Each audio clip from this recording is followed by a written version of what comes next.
দিয়ে সমাজের বেশিরভাগ মানুষের কল্যাণ সাধন হবে, সমতা প্রতিষ্ঠিত হবে, এবং এটার সাথে ক্ষমতা সরাসরি জড়িত।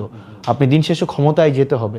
ক্ষমতা, এখানে আমি বলছি ক্ষমতা নেতিবাচক শব্দটা মানে আমাদের প্র্যাকটিক্যাল বিভিন্ন রিজনের কারণে নেতিবাচক শোনা যায়, কিন্তু ক্ষমতার মধ্য দিয়েই হচ্ছে পলিসি মেকিং প্রক্রিয়া দিন শেষে ফিল্ডে বাস্তবায়ন করা যায়। তো রাজনীতি আমার কাছে এই সবগুলোর হচ্ছে একটা একটার সাথে সম্পৃক্ত। ইন্টারেস্টিং।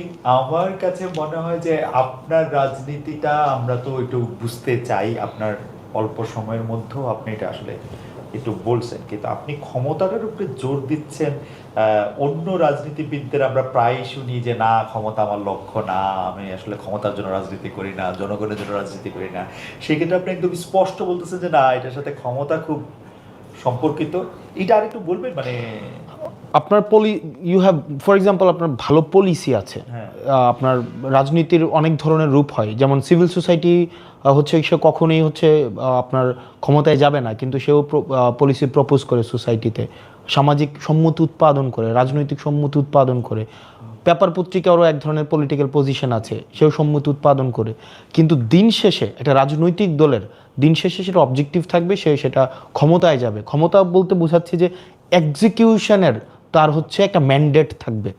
একটা এক্সিকিউশনের ম্যান্ডেট না থাকলে দিন শেষে এটা হচ্ছে একটা শুধু ভার্বাল এবং পলিসি প্রপোজালের জায়গায় থাকে, দিন শেষে এটা বাস্তবায়ন ঘটবে না। সেজন্য প্রতিটা রাজনৈতিক দলের আলটিমেট অবজেক্টিভ মানুষের ম্যান্ডেট নিয়ে ক্ষমতায় গিয়ে সেই পলিসিগুলোকে বাস্তবায়ন করা। আচ্ছা, এইখানে তাহলে মানে আমার মনে হয় দর্শকরাও আপনাকে বুঝতে পারছে যে তাহলে এইখানে কি এরকমভাবে প্রশ্নটা করা যায় যে জনাব হাসনাত আবদুল্লাহ কি যথেষ্ট পরিমাণে ক্ষমতায়ন হয়েছে, নাকি ক্ষমতায় যেতে হলে, ধরেন আপনি তো এখন বিরোধী দলের এমপি, তো ক্ষমতায় যেতে হলে কি আসলে সরকারি দলের এমপি কি ক্ষমতা, নাকি বিরোধী দলের এমপিও যথেষ্ট ক্ষমতা?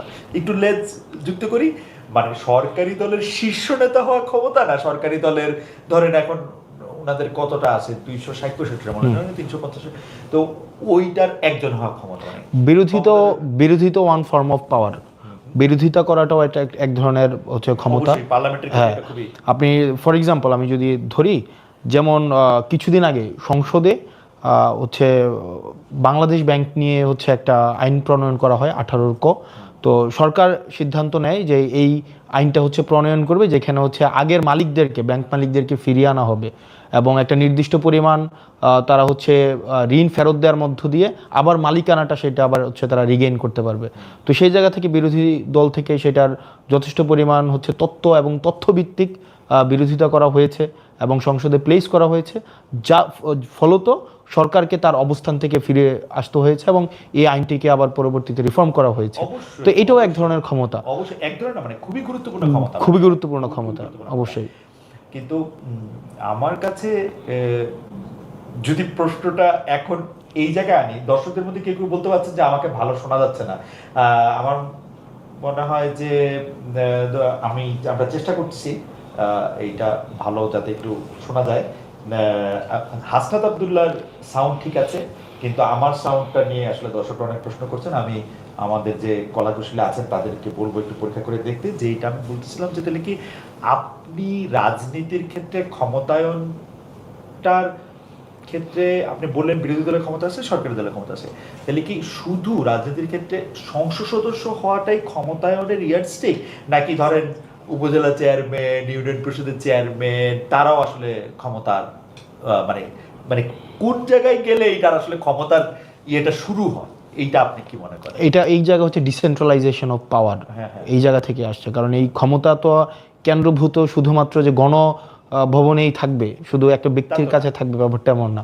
প্রত্যেকটা স্তরে স্তরে এই ক্ষমতাটাকে ডিসেন্ট্রালাইজ করে দেওয়া হয়, মাঠ প্রশাসন থেকে দেওয়া হয় কাগজে কলমে। মানে আপনি কি দেখতে পাচ্ছেন যে মানে তারা কি আসলে কি এটা সত্যি সত্যি ডিসেন্ট্রালাইজড, মানে একজন ইউনিয়ন পরিষদের যিনি চেয়ারম্যান আছেন বা উপজেলা পরিষদের যিনি চেয়ারম্যান আছেন, এটা কি যথেষ্ট পরিমাণে আপনি কি মনে করেন? না, থিওরিটিক্যালি অনেক বছর ধরে আমরা ডিসেন্ট্রালাইজেশন অফ পাওয়ার নিয়ে আমরা কথা বলছে আমরা শুনেছি, কিন্তু এটার যেই প্রায়োগিক জায়গাটাই সেটা আসলে মূলত নয়। প্রায়োগিক জায়গায় দেখা যায় যে একটা নির্দিষ্ট অংশ, বিশেষ করে যদি দেখি মাঠ প্রশাসনের কয়েকটা পোস্ট খুব বেশি ক্ষমতাবান, সেই ক্ষেত্রে আবার দেখা যায় আপনার এমপি এমপির জায়গা থেকে আমাদের যদি তাত্ত্বিক আমাদের কিন্তু ক্ষমতা আইন প্রণয়ন করার কথা, কিন্তু সেই জায়গায় দেখা যায় আমাদের এমপিদেরকে কিন্তু অনেক বেশি হচ্ছে স্থানীয় বিভিন্ন অ্যাক্টিভিটিতে আমাদের প্র্যাকটিসের জায়গাটায় আমাদেরকে যুক্ত থাকতে হচ্ছে। তো উপজেলা চেয়ারম্যানের কাজগুলোও কিন্তু অনেক ক্ষেত্রে আমাদের করতে হচ্ছে, এটা প্র্যাকটিস, এটা হচ্ছে এবং মানুষও এভাবে ভাবছে, কারণ অনেক বছর ধরে যেহেতু এটা চলে এসছে। তো ডিসেন্ট্রালাইজেশন অফ পাওয়ার তাত্ত্বিকভাবে যেভাবে রয়েছে, প্রায়োগিক জায়গাতে সব ক্ষেত্রে এমন নয়। তবে আমরা চাই এই ডিসেন্ট্রালাইজেশন অফ পাওয়ার প্রত্যেকের যেই ক্ষমতাটা আমরা যখন ইনস্টিটিউশনগুলোকে আমরা যথাযথভাবে হচ্ছে ফাংশনাল করতে পারবো, তখন এই যে পাওয়ারের চেক অ্যান্ড ব্যালেন্সটা হচ্ছে যথাযথভাবে হচ্ছে প্রয়োগ হবে। চেক অ্যান্ড ব্যালেন্সের কথা যখন আপনি বললেন, তাহলে আপনি কি এইটা একটু বলবেন যে অনেকেই বলে থাকেন যে রাজনীতিবিদ এবং যারা ব্যুরোক্রেট আছেন, আমলা যারা আছেন, তাদের মধ্যে এক ধরনের মানে ক্ষমতার ভাগাভাগি বা ক্ষমতার প্রচার বা প্রকাশ নিয়ে এক ধরনের একটা দ্বন্দ্ব তৈরি হয়। আপনি এটি কিভাবে ফিল করেন? ধরেন যে ডিসি সাহেব, ডিএনও সাহেব ঢাকায় আসলে সেক্রেটারি সাহেবদের তো এক ধরনের ভাবে তারা মানে এক ধরনের ক্ষমতায়িত এবং রাষ্ট্রটা পরিচালনা করার জন্য তারা যেহেতু নির্বাহী বিভাগটা, সেটা তো সেই ক্ষেত্রে কি এমপি সাহেবদের বা ইউনিয়ন পরিষদের চেয়ারম্যান, উপজেলা পরিষদের চেয়ারম্যান, তাদের একটা ক্ষমতার দ্বন্দ্ব হয় বাংলাদেশে এখনকার পরিস্থিতিতে? এটা হচ্ছে যেমন আপনার দেখা যায় যে ডিসি, ইউনো, তারপর হচ্ছে এসি ল্যান্ড, তারা হচ্ছে আপনার সরকারের যে পলিসিটা, এই পলিসিটা বাস্তবায়ন করার দায়িত্বে। এই সরকারের পলিসি কিন্তু হচ্ছে সরাসরি একজন সংসদ সদস্য বা উপজেলা চেয়ারম্যান সরাসরি গিয়ে সেটা বাস্তবায়ন করবে না। সেটার জন্য সরকারের একটা হচ্ছে ফিক্সড বডি আছে, সেটা হচ্ছে আমাদের আপনি যার কথা বললেন DC, secretary, UNO, SP, OC, তারা এই কাজটা করবে। তো দেখা যায় যখন এই সংসদ সদস্য সে ক্ষমতা প্রণয়ন করতে, আইন প্রণয়ন করে এবং সেটা বাস্তবায়ন করতে যায়, তখনই কিন্তু স্বার্থের সংঘাতটা তৈরি হয়। তো এটা আমরা আমাদের জায়গা থেকে সেই দিন দিন হচ্ছে আমরা এটার ভিজিবল ডিফারেন্সটা আমরা তৈরি করার চেষ্টা করছি। আমরা প্রয়োগের জায়গায় আমরা সরাসরি কোনো ধরনের হস্তক্ষেপ যেন না হয় সেই জায়গাটা নিশ্চিত করার আমরা চেষ্টা করছি। তবে এটা অনেকদিন একটা প্র্যাকটিসের মধ্য দিয়ে, এটা যেহেতু একটা ইভ্যালুয়েশন প্রক্রিয়ার মধ্যে আছে, এবং যেহেতু বিগত সরকার আপনি যদি দেখেন অনেক বেশি আমলা নির্ভর ছিল, অনেক বেশি, এখানে রাজনীতিবিদদের হচ্ছে প্রাধান্য অনেক ক্ষেত্রেই কমে গিয়েছিল। সেখানে দেখা গিয়েছে নির্বাচন প্রক্রিয়াটা যেহেতু আমলা নির্ভর ছিল, এখানে দেখা গিয়েছে নির্বাচনের আগে যদি ওই সংশ্লিষ্ট স্থানীয় মাঠ প্রশাসনের ইউনোকে, ওসি, এসপি এবং হচ্ছে ডিসিকে সেখানে এক ধরনের নিয়ন্ত্রণের একটা ব্যাপার ছিল। তো রাজনীতিবিদদের যেহেতু গ্রহণযোগ্যতা কমে গিয়েছিল, ডিসিশন মেকিংয়ে তাদের অংশগ্রহণ কমে গিয়েছিল, তখন সেখানে স্বার্থের সংঘাত তৈরি হচ্ছিল। কিন্তু এখন এই কাজগুলো কম্পার্টমেন্টালাইজ, এখানে স্পষ্টতই রাজনীতিবিদের কাজ কি, মাঠ প্রশাসনের কাজ কি, যেহেতু কম্পার্টমেন্টালাইজ হচ্ছে এবং এটা সময়ের মধ্য দিয়ে এটা হয়ে যাবে।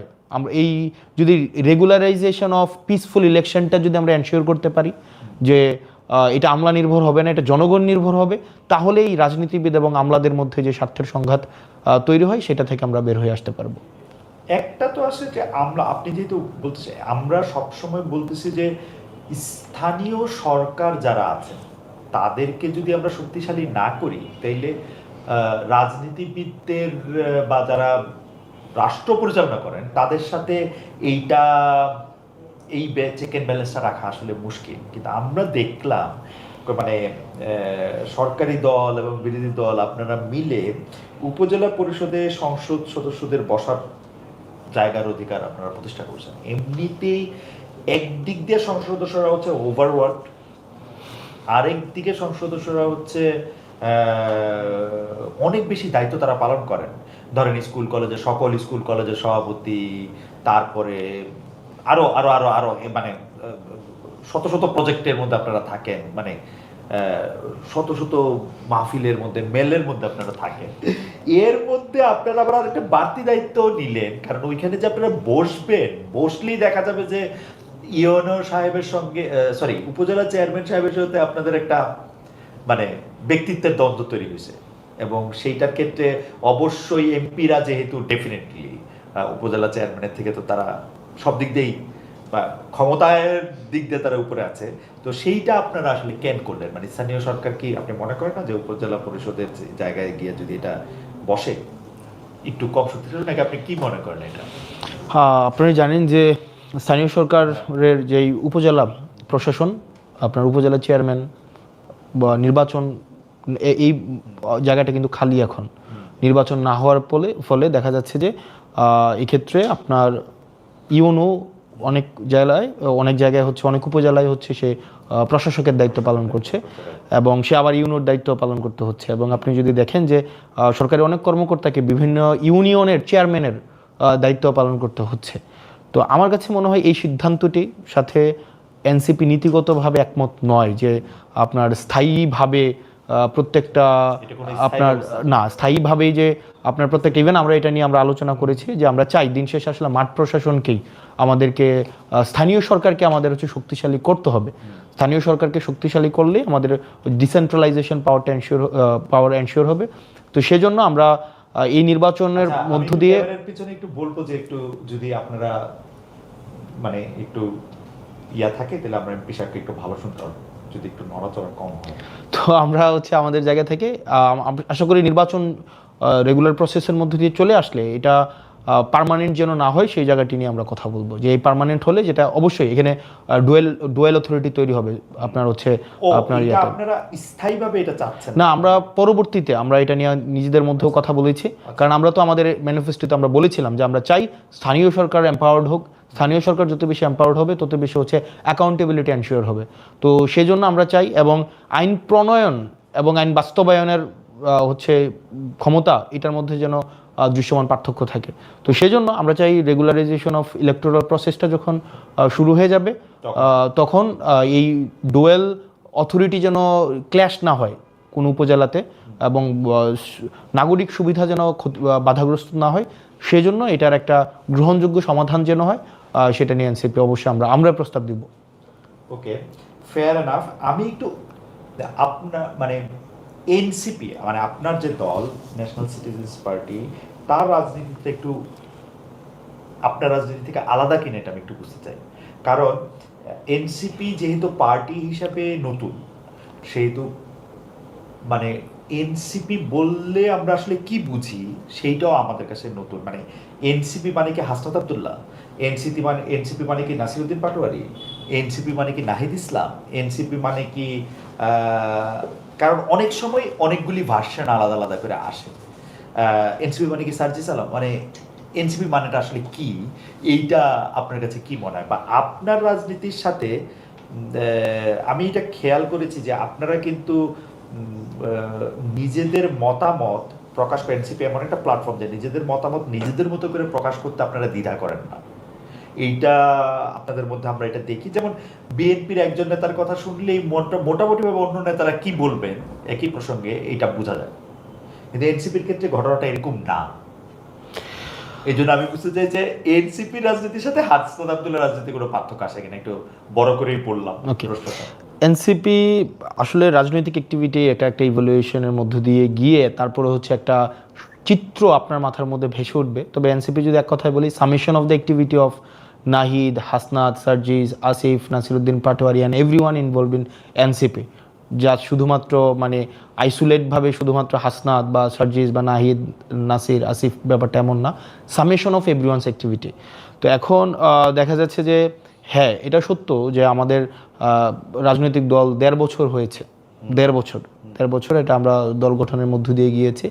এখানে আমাদের মধ্যে নিজস্ব বোঝাপড়া বিভিন্ন অ্যাক্টিভিটির মধ্য দিয়ে তৈরি হয় এবং সময়ের সাথে সাথে বিভিন্ন উপলক্ষের সাথে সাথে আপনি যদি গত 1 বছর আগে এনসিপির অ্যাক্টিভিটিকে আপনি দেখেন এবং 1 বছর পরের এনসিপির অ্যাক্টিভিটি দেখেন, আপনি দেখবেন অনেকটা এখন পলিসি ওরিয়েন্টেড, অনেকটা আমরা চাচ্ছি যে কনস্ট্রাকশনের দিকে যেতে এবং অনেকটা আমরা দেখা যাচ্ছে যে কিভাবে রাষ্ট্র বিনির্মাণের দিকে বেশি যাওয়া যায় সেই বিষয়গুলো নিয়ে আমরা চিন্তা করছি। এটা সত্য যে আমরা হচ্ছে যেহেতু বিভিন্ন স্ট্রিমের মানুষ একটা উপলক্ষের মধ্য দিয়ে একসাথে এসেছে, তো স্বাভাবিকভাবেই তার নিজস্ব মতামত, নিজস্ব পছন্দ, নিজস্ব দর্শন, নিজস্ব অ্যাক্টিভিটি তখন স্পষ্ট হয়েছে। এখন আমরা একটা প্ল্যাটফর্মে একটা উদ্দেশ্যে এবং কিছু অ্যাক্টিভিটি নিয়ে যখন আমরা কিছু মানুষ একসাথে পথ চলবো, তখন আলাদা আলাদা অ্যাক্টিভিটিগুলো না হয়ে তখন একটা ছবি আকারে তখন দেখা যাবে তৈরি হবে এবং এই অ্যাক্টিভিটির মধ্য দিয়েই মূলত হচ্ছে এনসিপি বলতে আপনার মাথায় একটা ছবি ভেসে উঠবে। এটা কি কোনো সময় কনফ্লিক্টিং হওয়ার একটা ঝামেলা আছে, মানে সম্ভাবনা আছে, মানে এমন কি হইতে পারে যে ধরেন একটা গিভেন সার্কামস্টেন্সে একটা বিষয়ে আপনার অবস্থান এরকম যে আপনি মনে করেন, যে উদাহরণ দিলে দেয়া যায় যে ধরেন মাজারটা ভাঙা হবে কি রাখা হবে, মাজার করা কি একটা মানুষের অধিকার, নাকি কেউ কেউ যেমন বলতেছেন যেটা ইসলাম ধর্ম থেকে দূরে, সুতরাং এইটারে এরকমই হওয়া উচিত। এইসব ক্ষেত্রে আপনারা মানে ধরেন এটা তো মনে হইতেই পারে, হাসান আব্দুল্লাহ মনে হইতে পারে যে যার যার মাজার শেষে করুক। আমাদের স্পষ্ট অবস্থান মাজারের বিষয়ে, বা আরও যদি আমরা একদম ডিটেইলে আমরা যাই, যেমন কিছুদিন আগে মাজারের বিষয়টা, মাজার ভাঙা হয়েছে বিভিন্ন জায়গায়, এবং এই বিষয়ে আমরা বিরোধিতা জানিয়েছি। আমার ব্যক্তিগত জায়গা থেকে আমার ব্যক্তিগত পছন্দকে আমি সামগ্রিকভাবে চাপিয়ে দেওয়ার পক্ষে আমি না, বা আমরা না। যে পছন্দ করে সে মাজারে যাবে, যে পছন্দ করবে সে মাজারে, যদি অপছন্দ করবে সে মাজারে যাবে না। কিন্তু মাজারকে আক্রমণ করা, আরেকজনের পছন্দকে হচ্ছে আপনি রেগুলেট করা, সেন্সর করা, এই অধিকার আপনার নাই। আপনার যদি পছন্দ না হয় আপনি মাজারে যাবেন না, আপনার পছন্দ হইলে আপনি মাজারে যাবেন। কেউ যদি মাজারকে পছন্দ করতে না চায় তাকে জোর করে চাপিয়ে দেওয়া যাবে না, আর কেউ যদি মাজারে যেতে চায় আবার তাকে না যেতে বাধ্য করা যাবে না। এটা হচ্ছে আমাদের পজিশন। তো সেই জায়গা থেকে যারা মাজারপন্থী আছে তারা মাজারে তাদের যে অ্যাক্টিভিটি সেটা যথাযথভাবে পরিচালনা করার সম্পূর্ণ ইখতিয়ার তাদের আছে। আবার যারা মাজার পছন্দ করে না তাদেরকে চাপিয়ে দেওয়ার ইখতিয়ারও কারণ নেই। এটা হচ্ছে আমাদের স্পষ্ট অবস্থান, এবং সেই জায়গায় আমরা কিন্তু একদম শুরু থেকে আমরা কথা বলেছি, এবং শুরু থেকে আমরা বিবৃতি দিয়েছি, আমরা বিভিন্ন জায়গায় কথা বলেছি। ইভেন আমি আমার রাজনৈতিক আমার এলাকাতে আমি যেন মাজারের উপরে বা কোনো যারা হচ্ছে আপনার মতো করে ভাববে না, আপনার মতো করে পছন্দ করবে না, তাকে আপনি আক্রমণ করবেন, এই জায়গাটি যেন কখনো না হয়, সেই জায়গাতে কিন্তু আমরা স্পষ্টভাবে আমাদের অবস্থানটা স্পষ্ট করেছি। এখন আপনি আমাকে বলতে পারেন যে এটা হয়তো আপনার একটা একত্রে একটা ছবি আসে নাই, বা সবার শটটা হয়তো একত্রে আসে নাই। হ্যাঁ, সেটা হতে পারে, কিন্তু আপনার দিন যত যাবে আমাদের অ্যাক্টিভিটির মধ্য দিয়ে জায়গাগুলো আরও বেশি স্পষ্ট হবে। আচ্ছা, আমাদের একজন দর্শক রাজু আহমেদ রাজন, সাধারণত আপনি জানেন যে আমি যেটা একটু ক্রিটিক্যাল থাকে বা একটু নিন্দামন্দ বেশি করা থাকে সেইটা আমি পিক করি আর কি। তো সেই জন্য কিছু মনে করেন না, আগে থেকে একটু বলে নিলাম আর কি। তো উনার প্রশ্নটা আমি আপনাকে শোনাইতে চাই, কারণ আমি জানি যে এইসব বিষয়গুলো আপনি ক্লিয়ার করার আপনার নিজের থেকেই আপনার ইয়ে থাকে। তো উনি বলতেছেন, খালেদ মহিউদ্দিনের যদি সাহস থাকে হাসনাত আব্দুল্লাহকে প্রশ্ন করেন, বেকার ছাত্র থেকে তিনি কিভাবে 10 থেকে 15 কোটি টাকা খরচ করে এমপি হয়েছে, এই টাকা কোত্থেকে এসেছে? আমার জানা মতে উনার কোনো ইনকাম নেই, উনি একজন চাঁদাবাজ।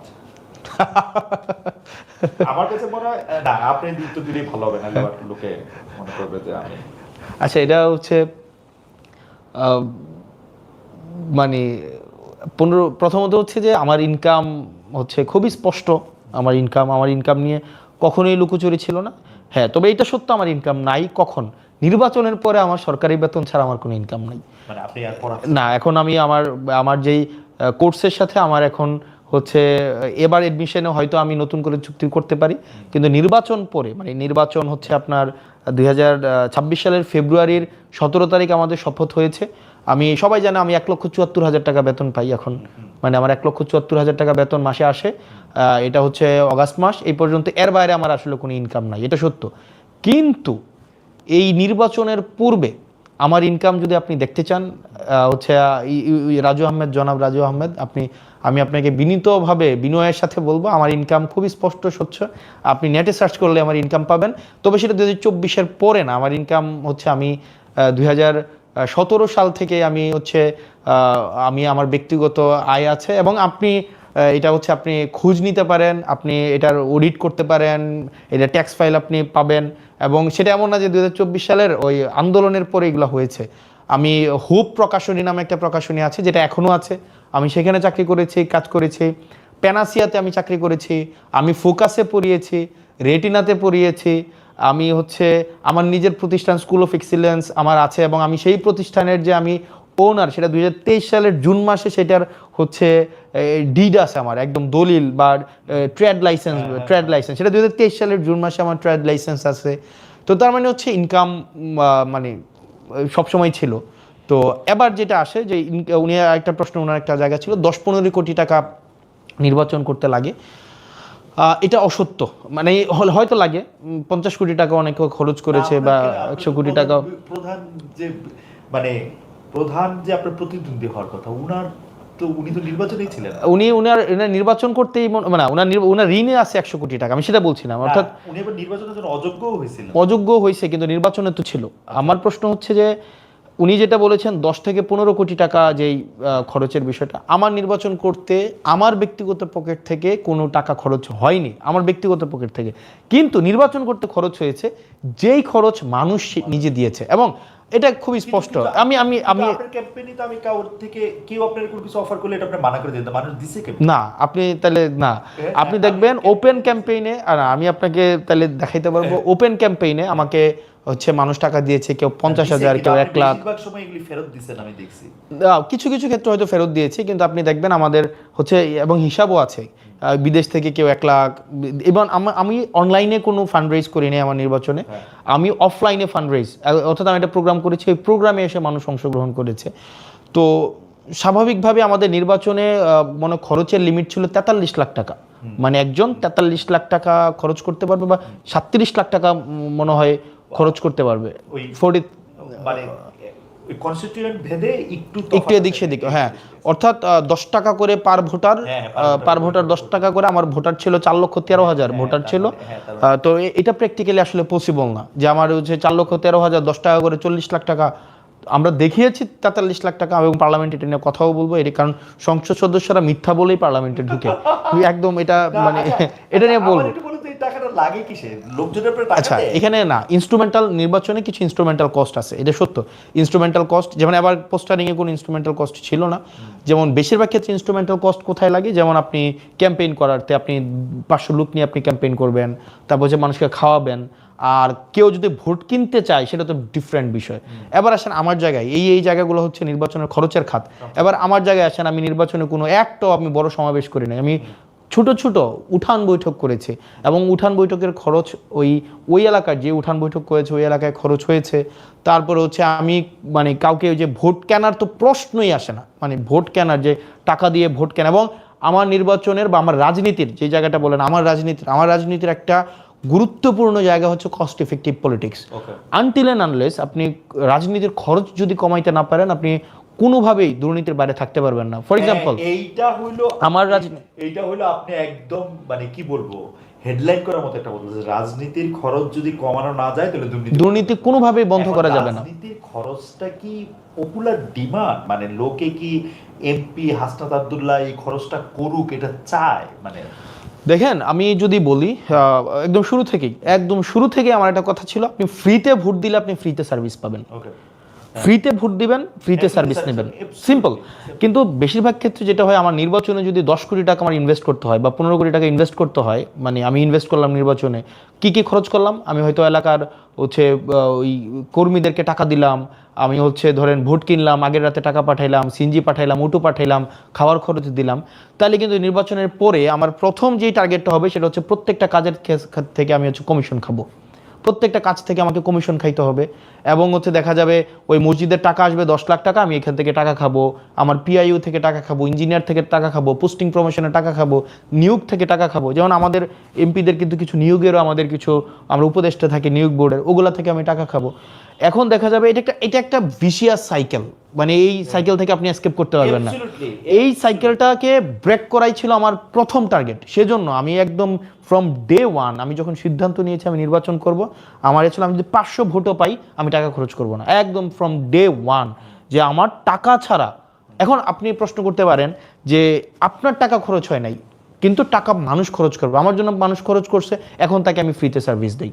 এখন আপনাকে একজন এটার ক্ষেত্রে আপনি একটা, আচ্ছা আমার সাউন্ডটা কি ঠিক হয় নাই? এটা বাড়ান যাচ্ছে তো বাড়াই দেন কার্ডের মাধ্যমে। আমি তো জিনিসটা হচ্ছে যে মানে দুইজনের সাউন্ড পাওয়া যাবে না একটা ইয়ার মধ্যে, মানে টেকনোলজির এই অবস্থা। যাই হোক, আমি যেটা বলি, আমি এই জায়গাটা যদি স্পষ্ট করি, আমি একটু প্রশ্নটা করি, তাহলে এটা একটু বোঝা যাওয়ার একটু জায়গা, যে এটা কি একদম পাওয়া যাচ্ছে না? পাওয়া যাচ্ছে। একটু কম হবে। আর আমি আমার প্রশ্নটা হচ্ছে হাসান, আমি যেটা জানতে চাই যে ধরেন আপনার ক্যাম্পেইনে আমি ধইরা নেই যে অঙ্কের সুবিধার্থে 10 লাখ টাকা খরচ হয়েছে, তো সেই 10 লাখ টাকা খরচের মধ্যে আপনার একদল বন্ধু সেই 10 লাখ টাকা দিছে, আর আপনার যারা ভোটার তারা এই 10 লাখ টাকা নিছে। এবার আপনি যখন সার্ভিসটা দেন তখন যারা আপনার দিছে তাদেরকে আপনি বেশি সার্ভিস দেন কিনা, মানে তারা আপনার বেশি ক্লোজ কিনা, বিকজ তারা তো তাদের মানে তাদের এইটা করছে এটার মধ্যে। আচ্ছা, ইন্টারেস্টিংলি আমি আগে বলি কি ধরনের সার্ভিস দিতে হয়। মানে ধরেন আপনি যদি টাকা আনেন, ফর এক্সাম্পল আপনি হচ্ছেন ধামতি ইউনিয়নের, হ্যাঁ, আপনি আমাকে নির্বাচনে ফান্ডিং করলেন 20 লাখ টাকা 30 লাখ টাকা আপনি দিলেন, তাহলে কয়েকটা সার্ভিস আপনি আমাকে দিতে হবে, আমি আপনার কাছে লায়াবল হয়ে যাব। কি কি দিতে হবে? যেমন আপনার এলাকায় গরু বাজার হবে, তখন দেখা যাবে এই গরু বাজার আপনাকে দিতে হবে আমার, তখন আপনি আমাকে ধরেন ওই আপনার এলাকায় ধরেন কোন একটা নিয়োগ হবে, কাজী নিয়োগ হবে, তখন দেখা যাবে সেইখানে আপনি হচ্ছে ইন্টারফেয়ার করার চেষ্টা করবেন। আপনার এলাকায় একটা জলমহল হচ্ছে আপনার এলাকায় হচ্ছে টেন্ডার হবে, তখন দেখা যাবে আমি সেখানে লায়াবল হব। এখন প্রশ্ন হচ্ছে আমি কি এই ধরনের কোনো ব্যক্তি থেকে টাকা এনেছি কিনা, তাদেরকে এই সুযোগটা দিয়েছি কিনা? উত্তর হচ্ছে না। অর্থাৎ কোনো একটা নির্দিষ্ট ব্যক্তি আমাকে 50 লাখ টাকা দিবে, 20 লাখ টাকা দিবে, 10 লাখ টাকা দিবে, এবং সেটা হচ্ছে কি যে সেটা হচ্ছে একদম আপনার আর আমার নিজস্ব বোঝাপড়া থাকবে, বিষয়টা এমন না।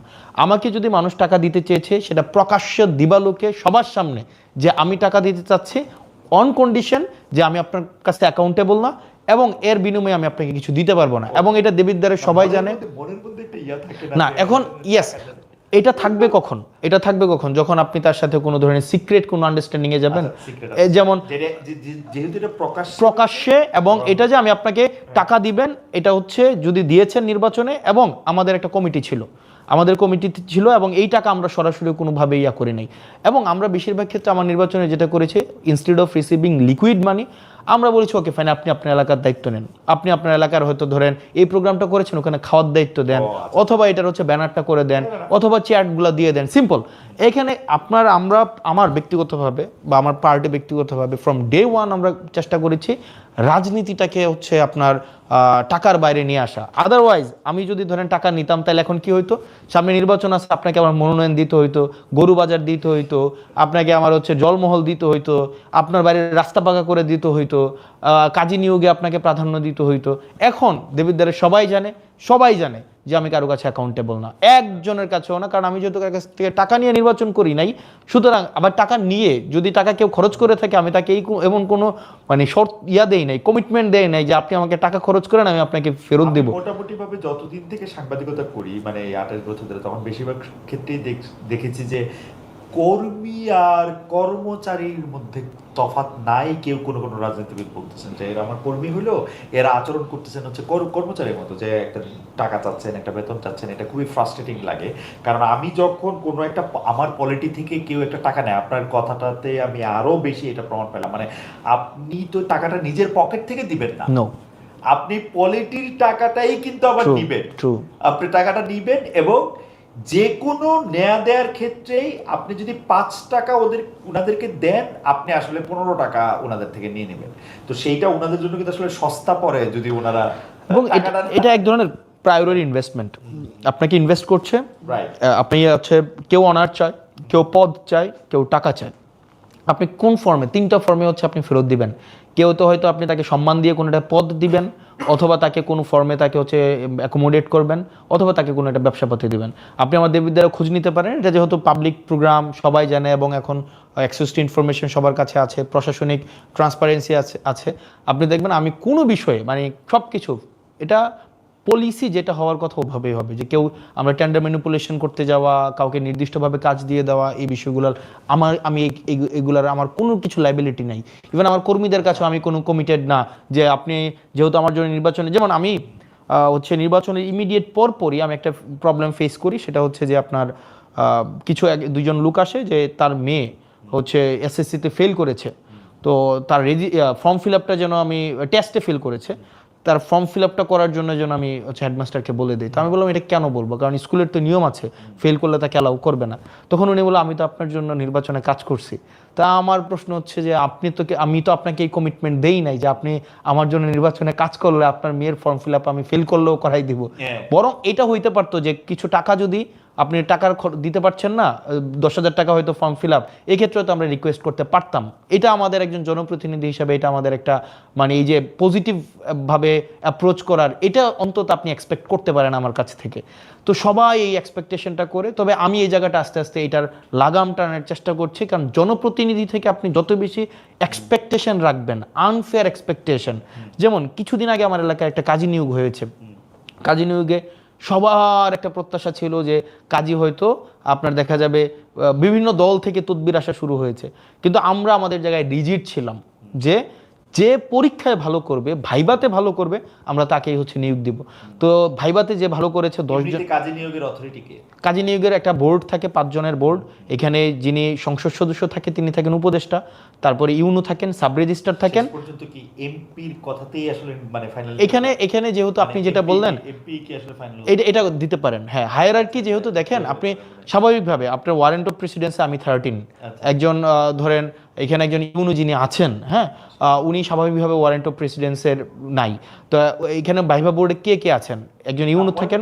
আমি এমনি জানতে চাইছি প্র্যাকটিসটা হচ্ছে কি, ধরেন ওয়ারেন্ট অফ প্রেসিডেন্সি একজন অ্যাসিস্ট্যান্ট জজও নাই, হ্যাঁ, কিন্তু অ্যাসিস্ট্যান্ট জজের যে ক্ষমতা আছে সেটা আবার এমপি সাহেবেরও নাই, ট্রু, কারণ উনি বিচার করেন। আবার জুরিসডিকশন যদি আপনি চিন্তা করেন, একজন থানার ওসির যে জুরিসডিকশন সেটা একজন আইজির নাই, ট্রু। মানে এইভাবেই কিন্তু এটা হচ্ছে কি অনেক বছর ধরে প্র্যাকটিস হয়ে আসছে, কারণ এটা যেহেতু আমাদের রেজুলেশনে যাবে। আমি জাস্ট ক্লিয়ার করি। তো দেখা গিয়েছে যে আপনার স্বাভাবিকভাবেই এমপি যেটা চায় স্বাভাবিকভাবেই এটা হয়ে থাকে, কিন্তু আমরা এটা চাই না, কারণ এটা প্র্যাকটিস। থিওরি হওয়ার কথা ছিল কি, বা আদর্শিক জায়গাটা কি হচ্ছে, একদম আইডিয়াল সিচুয়েশনে যে ক্যাপাবল তাকে 5 জন মিলে হচ্ছে রেফার করবে, কারণ এটা 5 জনেরই সিগনেচার লাগবে। সাব রেজিস্ট্রার সিগনেচার করবে, সংশ্লিষ্ট ইউনিয়নের চেয়ারম্যান সিগনেচার করবে, এমপি সিগনেচার করবে এবং ইউনো সিগনেচার করবে। আমরা ওই ভাইবা বোর্ডে যে সবচেয়ে ভালো করেছে তার কোনো রেফারেন্স ছিল না, আমরা তাকে রেফার করেছি। তো সেই জায়গা থেকে, কারণ আমি কারো কাছে অ্যাকাউন্টেবল না, ইভেন আগামী বছর যদি মানুষ আমাকে ভোট নাও দেয়, যে অনেকে হয়তো ভাবছিল হয়তো কিছু ইলিসিট সুবিধা সে আমার কাছ থেকে পাবে, সে হয়তো ভাবছে যে হাসনাত ভাইয়ের ভোট দিয়ে হয়তো ভুল করছি, আমাকে তো কোনোভাবে অ্যাকোমোডেট করছে না, আগামী বছর ভোট না দিলে জনপ্রতিনিধিত্ব করব না। এর মানে এই না যে আমার একদম লাইবিলিটি আছে যে আমাকে নির্বাচিত হইতেই হবে আবার টাকা খরচ করে, এই ধরনের কোনো বাধ্যবাধকতা নাই। ইন্টারেস্টিং। মানে আমি একটা জিনিস চিন্তা করতেছিলাম যে ধরেন আপনার কাছে যদি, আপনি একজন এমপি হিসাবে আপনার কাছে যদি ইয়াগুলি এইভাবে থাকে, তাহলে কিন্তু আপনাকে বিতর্কিত করাও আসলে খুব সহজ, ডেফিনেটলি। কারণ বাংলাদেশের মতো জায়গায় আপনি যাকেই নিয়োগ দেন, আপনি যতই ভাইবা নিয়ে নিয়োগ দেন, at the end of the day যদি এটা আপনার কারণেই তো আপনার এই জাল থেকে বাইরে আসা উচিত। হ্যাঁ, এটা বিষয়টা হচ্ছে কি, সবাই ধরেন আপনার কাছে 2 জন বিবাদমান পক্ষ আসলো, তো 2 জনের পক্ষেই তো আপনি রায় দিতে পারবেন না। আপনি 2 জন বিবাদমান পক্ষে আসলে আপনি যে কেউ একজনের পক্ষে দেবেন, একজনের বিপক্ষে যাবে। যার বিপক্ষে রায়টা যায় সে মনে করে যে এক্ষেত্রে হয়তো সংশ্লিষ্ট ব্যক্তি হচ্ছে কম্প্রোমাইজড, মোরালি কম্প্রোমাইজড। তো এটা বাংলাদেশের একটা নেচার।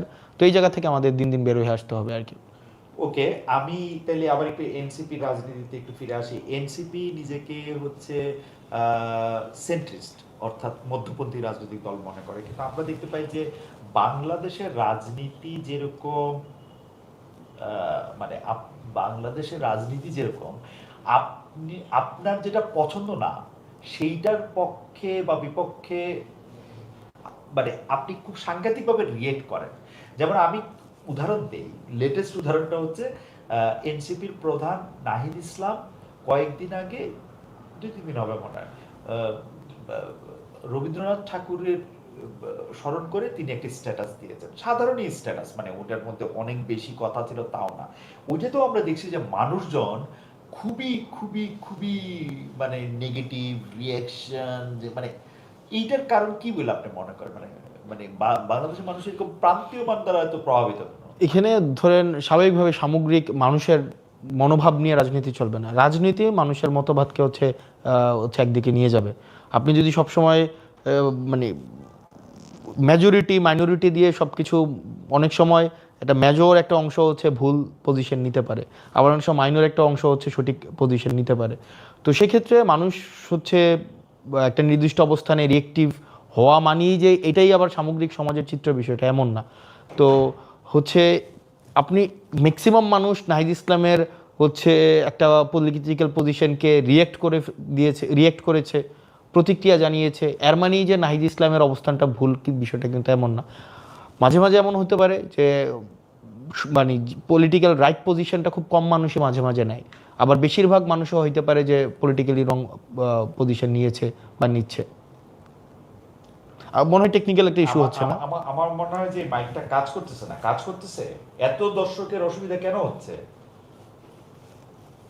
মানে এটা প্রতিদিন এই জিনিসটা কেন হবে? আর এইখানে এত মানে মানে আমি লাইভে আছি, তারপর আমি কইতে বাধ্য হচ্ছি যে এখানে এত নড়াচড়া করার দরকারটা কি? সরি।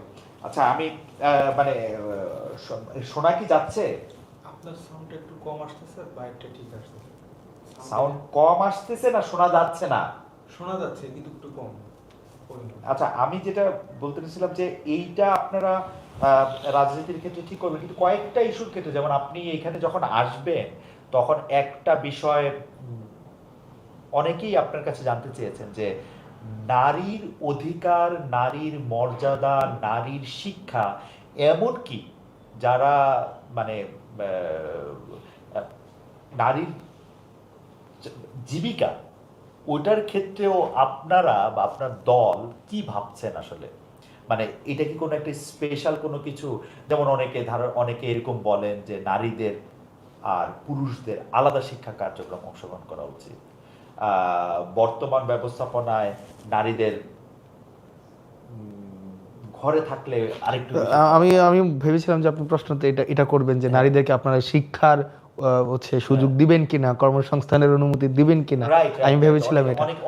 এই কোশ্চেনটা সিরিয়াসলি প্রবলেমেটিক। প্রথম প্রশ্ন হচ্ছে আপনি কে তাদেরকে দেওয়ার? কারণ এখানে তো হচ্ছে মানে আপনি যখন এভাবে একটা অথরিটেটিভ জায়গায় আপনাকে নিয়ে যান, যে আপনি পুরুষ হিসাবে আপনি হচ্ছেন মানে আপনি খুবই সাংঘাতিকভাবে খুবই সমাপতি কথা বলতেছেন যে আপনি কে। না, এখানে হচ্ছে না, দিস ইজ হাউ, না দিস ইজ, আপনি জানেন যে আপনি যে জোটে আছেন সেই জোটের নেতৃবৃন্দের মধ্যে থেকেও এরকম ধরনের কথা না, সেই জোটের নেতৃবৃন্দে আর হচ্ছে আদৌ এটা তো আমাদের রাজনৈতিক কোনো জোট না, সিম্পল। এখানে আদর্শিক কোনো জোট না, সরি। এখানে বিষয়টা হচ্ছে যে এটা নির্বাচনী জোট। আমরা প্রথম প্রশ্ন হচ্ছে যে নারীর শিক্ষা, নারীর কর্মসংস্থান, নারীর হচ্ছে তার হচ্ছে সামগ্রিক যে অধিকার, এই বিষয়ে যে আমরা পুরুষকে প্রশ্ন করে আপনারা দিবেন কিনা, এই প্রশ্নটা হাইলি প্রবলেমেটিক। প্রথমত হচ্ছে একটা নারী স্বনির্ভর একটা বিষয়, নারী একটা স্বকীয় বিষয়, এবং তার মতামত গ্রহণের সিদ্ধান্ত, কর্মসংস্থানের সিদ্ধান্ত, শিক্ষার সিদ্ধান্ত সে তার নিজের মতো করে নেবে। এবং এখানে হচ্ছে আমরা এনসিপি নারী পুরুষ এইভাবে দেখি না, নাগরিক আকারে দেখি। আমি যেই সুযোগ সুবিধা পাবো, একটা নারীও সেই ধরনের সুযোগ সুবিধা পাবে। এবং অবশ্যই ইভেন আমরা আমাদের জায়গা থেকে আমরা মনে করি এখানে সমানভাবে শিক্ষা, স্বাস্থ্য, কর্মসংস্থান, এই অধিকারগুলো নাগরিক আকারে সবাইকে সমানভাবে এনশিওর করতে হবে, এবং এটা এনসিপি এক্ষেত্রে দৃঢ়ভাবে কমিটেড। অর্থাৎ প্রথম প্রশ্নই তো আমরা এখানে, আপনি পুরুষ আকারে যে আপনি নিজেকে প্রথমেই একটা মানে এই যে সুপিরিয়র জায়গায় নিয়ে যান, এক্ষেত্রে আমরা এইটার সাথে আমরা সাবস্ক্রাইব করি না। Of course not. আব্দুল্লাহ, আপনি খেয়াল করেছেন যে নারীরা কোন ধরনের পোশাক পরবে এইটা নিয়ে এক ধরনের রাজনৈতিক বিভাজন সৃষ্টি হয়, এবং সেই ক্ষেত্রে এনসিপি কোন দিকে আছে? যেমন ধরেন, আমি মনে করি যে এনসিপি আছে হচ্ছে এই দিকে, যার যেই পোশাক, যার যেটা মনে হয় সে অবশ্যই আপনার নারী যেই পোশাকে স্বাচ্ছন্দ্য বোধ করবে সে সেই পোশাকে। এখন ওই নারীদের আমরা অনেকে বলি যে শালীনতার পোশাক, তারপর হচ্ছে সভ্য পোশাক। এখন এই যে শালীনতা এবং সভ্যতার এই আইডিয়াটা হচ্ছে স্বাভাবিকভাবে নিয়ন্ত্রণ করে দেয় ক্ষমতা। আপনার যদি ধরেন আমি একটু কনজারভেটিভ মাইন্ডের হই, আমার ক্ষমতা, আমি যদি ক্ষমতা একই সাথে সাথে ক্ষমতাবান হই, তখন আমার শালীনতার সংজ্ঞাও চেঞ্জ হয়ে যাবে, সভ্যতার সংজ্ঞাও চেঞ্জ হয়ে যাবে। তো সেই জন্য আমরা মনে করি এই শালীনতা, সভ্যতা, ভব্যতা এগুলির সাথে যেহেতু ক্ষমতা সরাসরি হচ্ছে সম্পর্কিত, তা আমরা আমাদের জায়গা থেকে মনে করি নারী সে যেটাতে স্বাচ্ছন্দ্য বোধ করবে, তার কাছে শালীনতার সংজ্ঞা যেটা, তার কাছে সভ্যতার সংজ্ঞা যেটা, ভব্যতার সংজ্ঞা যেটা, সে এটা তার নিজের মতো করে ইন্টারপ্রেট করে সে সেভাবে বিচরণ করবে। এখন প্রশ্ন হচ্ছে এটা কে গ্রহণ করেছে বা কে করে নাই, এই অনুযায়ী যদি সে সিদ্ধান্ত নেয় সেটা তার ব্যক্তিগত সিদ্ধান্ত। Fair enough. আরেকটা বিষয় নিয়ে কথা হয় যে এনসিপির, আচ্ছা এনসিপিটা আমি একটু বাদ রাখি, সেটা হলো যে জনাব হাসনাত আব্দুল্লাহ কি রাজনীতি দিয়ে মানুষের ব্যক্তি জীবনের সমস্যা সমাধান করতে পারেন কিনা, অর্থাৎ একজন কৃষকের, একজন শ্রমজীবী মানুষের সমস্যার সমাধান রাজনীতি দিয়ে করা সম্ভব কিনা। মানে আপনি প্রবলেম সলভ করেন আমি দেখেছি, কারণ আমি আপনার ভিডিও বা আপনার পিআর টিম যেগুলো আপ করে সেগুলো আমি দেখেছি যে আপনি কোনো একটা জায়গায় যাচ্ছেন, 4 জন মানুষ 4টা সমস্যা নিয়ে আসছেন, আপনার যেখানে যদি কোনো জায়গায় ফোন করার হয়, কোনো জায়গায় যদি, এগুলো আপনি করেন। কিন্তু এটা তো একটা আপাত সমাধান। আমি বলতে চাইছি হচ্ছে যে যাদেরকে আপনি চোখে দেখতে পাচ্ছেন, আপনার তো একটা বিরাট কনস্টিটিউয়েন্সি যেটার মধ্যে হচ্ছে 40 লাখ আপনার ভোটার, 40 লাখ না 4 লাখ ভোটার, মানে 8 লাখ মানুষ কিন্তু মোটের উপর, কারণ বাচ্চাদের ভোট থাকে না, শিশু 8 লাখ। এই যাদেরকে আপনি দেখতে পাচ্ছেন না তাদের সমস্যারও আপনি মানে তাদের প্রতিদিনের জীবনের সমস্যার সমাধানে রাজনীতিবিদ হাসনাত আব্দুল্লাহ একটা ভূমিকা রাখতে পারছেন কিনা। এক নম্বর প্রশ্ন হচ্ছে এটা রাজনীতি দিয়ে সমাধান করা যায় কিনা। উত্তর হচ্ছে রাজনীতি ছাড়া এই নাগরিক সমস্যার সমাধান করার কোনো দ্বিতীয় কোনো উপায় নেই। এটার হচ্ছে আপনি একটা অথরিটেটিভ বা এটার হচ্ছে একটা মিলিটারি কোনো সিস্টেমে এটার সমস্যার সমাধান করা বা অ্যাডহক ভিত্তিতে সমস্যার সমাধান করা সম্ভব না। আপনি যে উদাহরণগুলো বলেছেন, যেমন কৃষির একটা কথা বললেন, ধরেন কৃষিতে এখন হচ্ছে আপনি যদি সারের দাম 1350 টাকা, টেকনিক্যালি কি মানে is there any issue you are facing?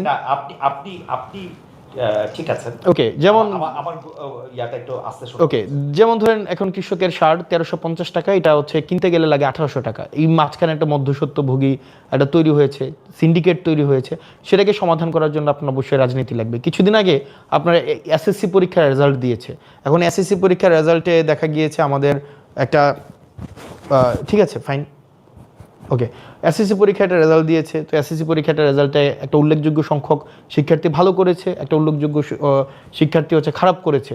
এখন এই শিক্ষাক্ষেত্রের একটা ইতিবাচক পরিবর্তন আনার ক্ষেত্রে এটাও কিন্তু পলিসির সাথে রিলেটেড, এবং এই পলিসিটাও কিন্তু রাজনৈতিকভাবেই গ্রহণ করা হয়। আপনি every problem coming up from the society comes with solution, and that comes from actually politics. আমি বলতে চাচ্ছি যে ধরেন কুমিল্লায় আপনার যে সংসদীয় এলাকা, সেইটার একটা বড় সমস্যা কৃষক এবার ফেস করলো যে ওর আলু সে হিমাগারে রাখতে পারছে না। 2-3টা কারণে রাখতে পারছে না। এক হচ্ছে মানে হিমাগার ব্যবস্থাপনায় বিদ্যুৎ না থাকা একটা বড় কারণ হচ্ছে, আবার যতগুলি হিমাগার থাকা দরকার ততগুলি হিমাগার নাই।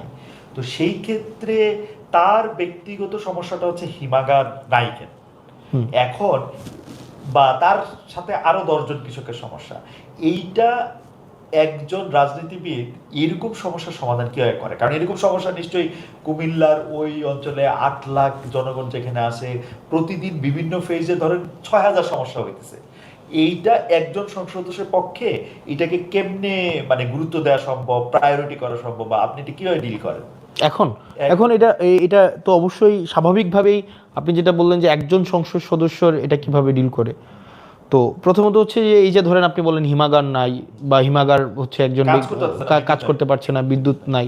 তো সেক্ষেত্রে তো আমাদের মানে একজন পলিসি মেকার হিসেবে what we expect from us, আপনি তো এক্সপেক্ট করেন we will be coming up with better solution, better implementable হচ্ছে আপনার যেটাকে ইমপ্লিমেন্ট করা যায় এরকম পলিসি নিয়ে আমরা আসবো। তো আমরা তো সেটা নিয়ে এসেছি, যেটা সামগ্রিক, শুধু একজন না, একটা সামগ্রিক সমাজ ব্যবস্থা, সামগ্রিক সমস্যাটাকে আসলে মূল শেষে অ্যাড্রেস করে। যেমন বিদ্যুৎ সমস্যাটা কিভাবে সমাধান করা যায়, গ্যাসের সমস্যাটা কিভাবে সমাধান করা যায়, এটা আপনি আমার কৌতূহলটা ছিল, আমি প্রশ্ন একটু বড় করে প্রেক্ষাপট, আমার কৌতূহলটা ছিল যে ধরেন আপনার কাছে তো 6000 সমস্যা আসতেছে, আপনি একটা মানুষ হিসাবে আসলে সময় 24 ঘন্টা হিসেবে আপনি ডিলই করতে পারবেন আসলে 60টা সমস্যা, তখন আপনি প্রায়োরিটাইজ করেন কেমনে? কারণ বাংলাদেশ তো একটা সমস্যারই দেশ।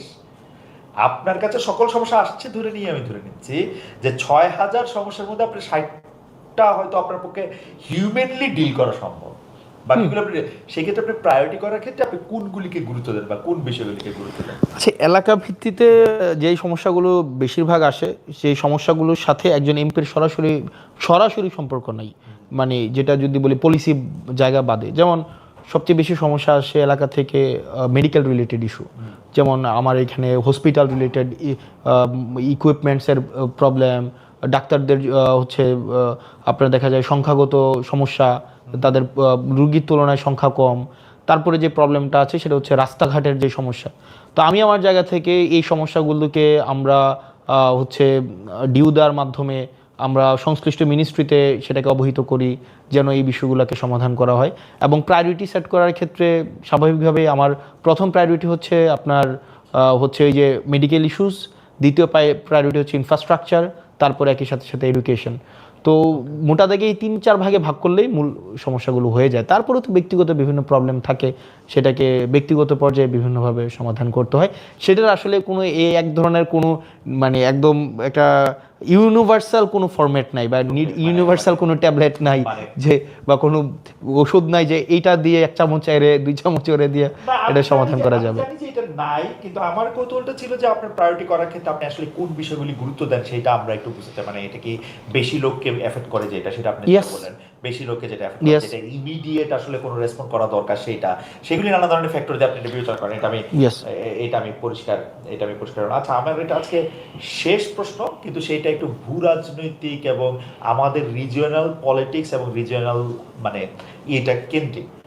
আমরা আসলে ভারত যেহেতু এইখানকার সবচেয়ে বড় দেশ, তো আমরা কিন্তু ভারতকে এক ধরনের বিগ ব্রাদার রোল প্লে করতে বা বিগ ব্রাদার রোলের ইন্টেনশন করতে দেখি, এবং ভারতের কিন্তু নানা ধরনের পলিসির মধ্যে, policy towards in and out পিপলের মধ্যে তাদের নানা ধরনের ঝামেলা আছে। কিন্তু আমরা যখন ইতিহাসের পাতায় ধরেন আজকে থেকে 30 বছর 40 বছর পরে যখন ইতিহাস লেখা হবে, আমরা কোথায় ভারতের কাছে মনে হয় যে হেরে যায়, সেটা হচ্ছে যে দেখেন ইতিহাস যখন 47-এর পরে ভারতের যত পার্সেন্টেজ সংখ্যালঘু ছিল সেই একই পার্সেন্টেজ বা কিছুটা কিছু কিছু জায়গায় খানিকটা বেশি হইলেও আছে। পাকিস্তানে এই সংখ্যা প্রায় শূন্যের কাছাকাছি চলে আসছে, 3 না 2%, মানে সংখ্যালঘু 2 বা 3%। বাংলাদেশে 20%, মানে ওইখানে 20%-এর মতো ছিল, 2 বা 3% হয়েছে। বাংলাদেশে 20% ছিল, সেটা 8% হয়েছে। আমরা আমাদের যারা মাইনরিটি, আমরা যাদেরকে বলতেছি, তারা আমাদের দেশ ছেড়ে যাচ্ছে কেন আসলে, মানে এইটার যুক্তিটা কি? যাচ্ছে তো, এটা তো ঠিক, তাই না? এখন এটার হচ্ছে কি, ধরেন আমার প্রশ্নের জায়গাটা হচ্ছে আমার কাছে স্পষ্ট না, মানে ধরেন আপনি, মানে আমি বলতেছি যে আমরা মাইনরিটিদের টেক কেয়ার করতেছি না বা অত্যাচার করতেছি যেভাবে আমরা বলি, তখন পাশাপাশি কে করতেছে, ইন্ডিয়াকেও কে করতেছে, মানে আমরা করতেছি, আমরা যারা সংখ্যাগুরু তারা, মানে ইন্ডিয়াতেও আমরা দেখতেছি যে ইন্ডিয়াতে সংখ্যাগুরু সংখ্যালঘুর উপর কিন্তু অত্যাচার করতেছে, নানা রকম খবরই তো আমরা পাই। কিন্তু ইন্ডিয়াতে কিন্তু আমরা মাইগ্রেশন অফ মাইনরিটিস আমরা দেখি না। বাংলাদেশে, পাকিস্তানে মাইগ্রেশন অফ মাইনরিটিসটা এভিডেন্ট কেন?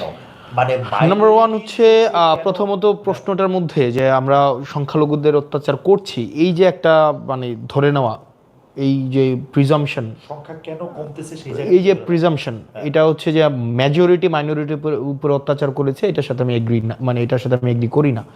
কারণ আপনি যদি দেখেন ইভেন সবচেয়ে মেজর ইভেন্ট একদম রিসেন্ট পাস্টে যে মেজর ইভেন্ট হয়েছে 2024-এ, এবং সেই ক্ষেত্রে অনেকেই একটা বড় একটা অংশ তারা অ্যাসোসিয়েট করে যে হচ্ছে এখানের মাইনরিটি কমিউনিটি হচ্ছে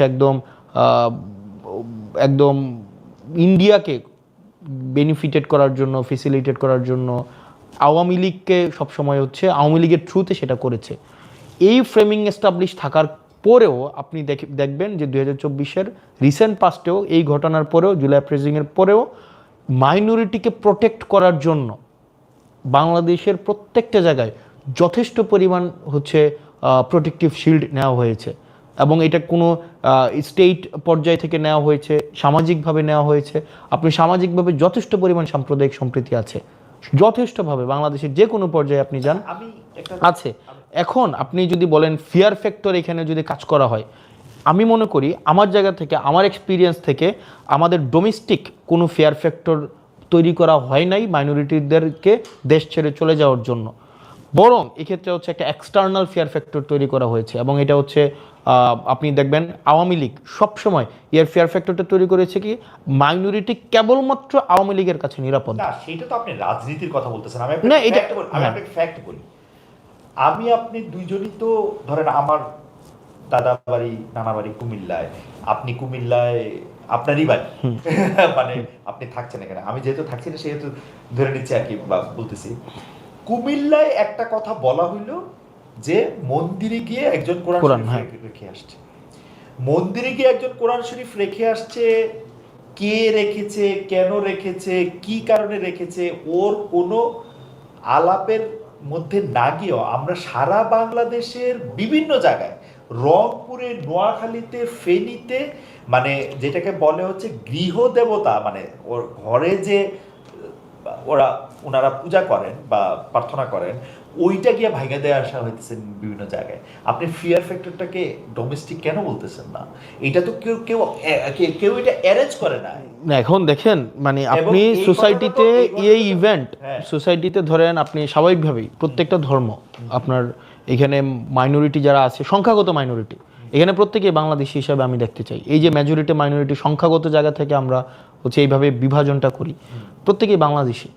যারা বা নিজেদেরকে বাংলাদেশি মনে করে না টু আস, তারা হচ্ছে মাইনরিটি। কিন্তু হিন্দু সংখ্যাগত কম বলে হিন্দুদেরকে মাইনর হিসেবে যেভাবে ফ্রেমিং করা হয়, বৌদ্ধদেরকে মাইনর হিসেবে যেভাবে ফ্রেমিং করা হয়, পাহাড়িদেরকে মাইনর হিসেবে ফ্রেমিং করা হয়, আমরা এইভাবে দেখতে চাই না। আমরা আমাদের থেকে এইভাবে দেখতে চাই না, বরং এই বিভাজনের ঊর্ধ্বে উঠে আমরা বরং এই সাম্প্রদায়িক সম্প্রীতি বজায় রেখে অতীতে যে ঘটনাগুলো ঘটেছে, এবং সেটাতে হচ্ছে আপনি যেটা বললেন যে এখানে স্টেট কোনো ক্ষেত্রে পলিটিক্যাল পার্টি পেট্রোনাইজড এখানে হচ্ছে ভীতি তৈরি করা হয়েছে, কিছু কিছু এক্সটার্নাল ভীতি তৈরি করা হয়েছে, সেগুলো যেন আর না ঘটে, বরং এখানে প্রত্যেকটা হচ্ছে মানুষ, প্রত্যেকটা ধর্মের মানুষ, বর্ণের মানুষ সে যেন এখানে ওন ফিল করে থাকতে পারে, সেটার জন্য যথাযথভাবে আমরা চাই এই পরিবেশটা তৈরি হোক। অতীতে আমরা মানে আপনার টকশো শুরুতেই যে বিষয়টি এসেছে যে অতীতের যে ঘটনাগুলো যেখানে একটা আনইজিনেস তৈরি করেছে, সোসাইটির মধ্যে হারমোনি যেটা নষ্ট করেছে, সেটির জন্য পুনরাবৃত্তি আর না ঘটে সেই জায়গাগুলোতে হচ্ছে আমরা সচেষ্ট থাকা উচিত আমাদের। আমি মোটা দাগে দুইটা ঘটনার কথা বলি। একটা তো হচ্ছে যে একজনকে কবর থেকে তুলে তাকে পুড়িয়ে দেওয়া, একজন হচ্ছে পালাগান করার জন্য তাকে জেলে নিয়ে দেওয়া, আরেকটা আপনি দেখবেন যে মানে এই ব্যাপারগুলিকে আপনি আসলে কিভাবে বলবেন যে মানে ওর কথা ও বলতেছে, ওর এটা শুনতেছে, কিন্তু আমরা তো ঘোষণা দিয়ে ওকে কবর থেকে তুলে নিয়ে আসে পুড়ে ফেলতে দেখেছি। এইগুলিকে আসলে আমরা কিভাবে আসলে আমরা এটা প্রোটেক্ট করব? রমজান মাসে একজন লোক কেন দিনের বেলা খাচ্ছে, কেউ গিয়ে আইসে তাকে কান ধরে উঠবোস করাচ্ছে। মানে আপনি কোথাকার কোন ধর্মের মধ্যে আপনি এই জিনিস পাইছেন? মানে ধর্ম কোথাও নাই না। এখন আপনি এই অ্যাক্টিভিটিগুলোর মানে এই অ্যাক্টিভিটিগুলোর অ্যাডভোকেট হিসেবে কি আপনি আমাদেরকে মানে ভাবছেন নাকি? আমি আপনার ওকে, লেটস সমস্যার সমাধান চাচ্ছি। ইয়েস, যে এটা আপনি কিভাবে করবেন সেটা আমি বলেন। আপনি করছেন বা আপনি অ্যাডভোকেসি করতেছেন, আমি উল্টাটা বলতেছি যে আপনার মধ্যেও তো আমি সেই হেল্পলেসনেস দেখি, যে এই ঘটনা তো আপনি পছন্দ করেন না। নো, অফ কোর্স নট, এবং এটাকে আমরা কোনোভাবে অ্যান্ড্রেস করি না। মানে এটা কিভাবে আপনি ওকে ফাইন। প্রথমত হচ্ছে এটা যেটা হয়েছে যে ল অ্যান্ড অর্ডার সিচুয়েশন না থাকাটা, ল অ্যান্ড অর্ডার সিচুয়েশন খারাপ হওয়ার হচ্ছে ফলাফল হিসেবে আমরা এই সোসাইটিতে এই প্রবলেমগুলো আমরা দেখেছি। ল অ্যান্ড অর্ডার সিচুয়েশন এখানে যখন নাগরিক মনে করবে যে আমি আমার একটা অপকর্মের জন্য আমার শাস্তির মুখোমুখি হতে হবে না, যখন এই ধরনের এক ধরনের পরিবেশ তৈরি হবে, তখন হচ্ছে এই ঘটনাগুলো ঘটবে। তো সেই জায়গা থেকে আমরা ল অ্যান্ড অর্ডার সিচুয়েশন, নির্বাচিত সরকার এসছে, আপনার একটা সিভিল সোসাইটি হচ্ছে প্যাট্রোনাইজ একটা গভর্নমেন্ট আমরা দেখেছি, ইন্টারিম গভর্নমেন্টটা যেটা। তো আমরা ল অ্যান্ড অর্ডার সিচুয়েশনটাকে যত আইডিয়াল আমরা করতে পারবো, এই ধরনের ইস্যুগুলোকে আমরা হচ্ছে অ্যাড্রেস করা আমাদের তত বেশি সহজ হবে। এবং দিন শেষে এই যে মেজরিটি মাইনরিটির এই ফ্রেমে আসলে যদি দেখা হয়, এই প্রবলেমগুলো দিন শেষে স্থায়ীভাবে সমাধান হবে না, বরং আমাদের এগুলাকে সবাইকে অ্যাকোমোডেট করে তারপর হচ্ছে এই সমস্যার সামগ্রিক অ্যাপ্রোচ প্রয়োজন। যে মাইনরিটি মেজরিটি এই বাইনারি সেট করে শুরুতেই যখন আপনি একজনকে মাইনরিটি হচ্ছে, আমার চোখে কিন্তু মাইনরিটি একটা গ্রুপই শুধু, সেটা হচ্ছে কোটিপতিরা। কোটিপতি, ইয়েস। কোটিপতিরা হচ্ছে মাইনরিটি, যারা হচ্ছে মেজরিটির ঘাড়ে চড়ে সবচেয়ে বেশি সুবিধা আদায় করে। যাই হোক, আমরা একদম শেষ পর্যায়ে চলে আসছি। আমি দুই একটা, আপনি যদি অনুমতি দেন, দুই একটা কমেন্ট এনি কোশ্চেন প্লিজ। না কোশ্চেন না, কমেন্ট। একজন কয়েকটা কমেন্ট দিয়েছে, আপনি যদি দ্রুত এটাতে রেসপন্ড করেন। একটা হচ্ছে এরকম, হাফিজুল ইসলাম শাওন, উনি বলছেন হাসানুল্লাহ ছোট ভাই তুমি হঠাৎ চুপ হয়ে গেলে কেন ছোট ভাই, তোমার গলার আওয়াজ আর আগের মতো নাই, আগে গাড়ি অনেক উঠেছে, এখন নানান ফ্ল্যাটে থেকেছো, কয়েকদিন পরে কি জমিতে সামিয়ানা টানাবো, আমি এটা আসলে বুঝি নাই। কিন্তু আমাদের রিসার্চ টিমের একটা কাছাকাছি একটা প্রশ্ন আছে, যেটি হচ্ছে যে আপনি ভালো বক্তা, দক্ষ বিতার্কিক, জুলাই আন্দোলনে গত 2 বছর জাতীয় রাজনীতিতে, বিগত জাতীয় নির্বাচনে এনসিপির পক্ষে আপনি অনেক সরব ছিলেন, পার্লামেন্টও আপনাকে আসলে অনেক বেশি কথা বলতে শুনি, কিন্তু গত কয়েক মাসে, বিশেষ করে 2-1 মাসে মিডিয়ার শিরোনাম দেখতে স্পষ্ট হয় আপনাকে সে সরব দেখা যাচ্ছে না, যতটা সরব দেখা যাচ্ছে নাসিরুদ্দিন পাটোয়ারি, সার্জিস আলম সহ আপনাদের অন্যান্য নেতাদের। এইটার কি কোনো স্পেসিফিক কারণ আছে? না, এখানে আমরা সবাই সরব ইন ডিফারেন্ট ফর্ম। আচ্ছা, পলিসি নিয়ে কাজ করছি, এখানে হচ্ছে নিজেকে প্রস্তুত করছি, এখানে আমাদের কাজ তো কম্পার্টমেন্টালাইজ। তো সবাই আমরা জুলাই পদযাত্রা আমরা সারা দেশব্যাপী গিয়েছি, সরব ইন ডিফারেন্ট ফর্ম। আচ্ছা, 4-5 দিন আগে আপনি শুনছেন কিনা জানেন, একটু আলাপ প্রসঙ্গে বলি, এটা ঠিক প্রশ্ন আছে। একটা পডকাস্টে সার্জিস আলম, জনাব সার্জিস আলম এরকম বলেছিলেন যে অন্তর্বর্তী সরকার গঠনের সময় ছাত্রনেতাদের মধ্যে উপদেষ্টা হওয়ার জন্য 4 জনের নাম প্রস্তাব করা হয়েছিল, যেখানে প্রথম নামটি ছিল নাহিদ ইসলাম, দ্বিতীয় সার্জিস আলম, তৃতীয় হাসান আব্দুল্লাহ, চতুর্থ আসিফ মাহমুদ সজীব ভুঁইয়া। কিন্তু সার্জিস আক্ষেপ করে বলেছেন অতীতে ছাত্রলীগ করার কারণ দেখে মূলত তাকে বাদ দেওয়া হয়, সেখানে 3 নম্বরে থাকা হাসান আব্দুল্লাহকে বাদ দিয়ে আসিফকে কেন উপদেষ্টা করা হলো? এখানে হচ্ছে প্রথমত হচ্ছে আমি যেহেতু এখানে বাদ দেওয়া না দেওয়া এই জায়গাগুলোতে এই আলাপগুলো আমার কাছে এটা অপলাপ মনে হয়, কারণ তখনকার প্রয়োজনীয়তার ভিত্তিতে, তখনকার সামগ্রিক প্রয়োজনীয়তার ভিত্তিতে যারা বেশি মনে হয়েছে যে পলিটিক্যাল, যারা বেশি পলিটিক্যালি কন্ট্রিবিউট করতে পারবে বা সামগ্রিক ব্যবস্থাপনার সাথে যারা সবচেয়ে বেশি সংযুক্ত, তাদেরকে নেওয়া হয়েছে। এটার সাথে আমি আসলে ওই অর্থে মানে কোনো ধরনের মানে সমস্যা, সুবিধা অসুবিধাভাবে মানে প্রয়োজন বোধ করি না এখন। প্রশ্ন এটা শেষ, যে বসুন্ধরার বিরুদ্ধে কথা বলার জন্য